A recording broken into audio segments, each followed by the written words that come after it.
ये और उनकी सरकार को गिराना चाह रही है, कैसे आप इस पर रिएक्ट कर रहे हैं?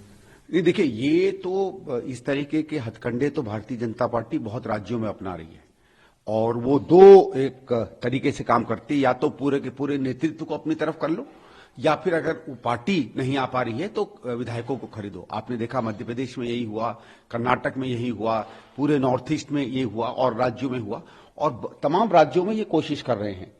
तो मुझे कोई आश्चर्य नहीं होगा कि अब 20 करोड़ है, 25 करोड़ है, उसमें तो मैं नहीं जाना चाहता, लेकिन मुझे कोई आश्चर्य नहीं होगा कि ये कोशिश करें कि किसी भी स्थापित राज्य सरकार की सरकार गिराएं, खासकर क्योंकि लोकसभा के चुनाव आ रहे हैं और इनको ये लग रहा है कि लोकसभा चुनाव में इनको जो लग रहा था कि जिस तरीके से अपेक्षित इनको जीत मिलेगी, वो मुझे लगता है भारतीय जनता पार्टी का आकलन है कि हम उस तरीके से अब सीटें नहीं पा रहे हैं और इस भय से तो ये कोशिश कर रहे हैं कि विपक्ष में आपस में भी लोगों में दिक्कत करें और उनके विधायकों को खरीदें। तो मुझे कोई आश्चर्य नहीं होगा अगर ये खबर सही है।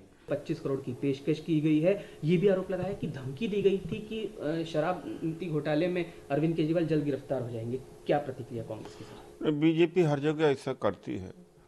उसने बिहार में इस समय उथल पुथल करा रही है और मध्य प्रदेश में इसी तरीके से सरकार बनाई थी, कर्नाटक में भी ऐसे ही सरकार बनाई थी और अभी महाराष्ट्र में ही सरकार इस तरह से चला ही रही है।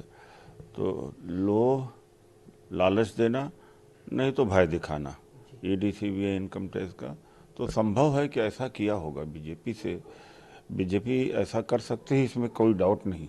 जी।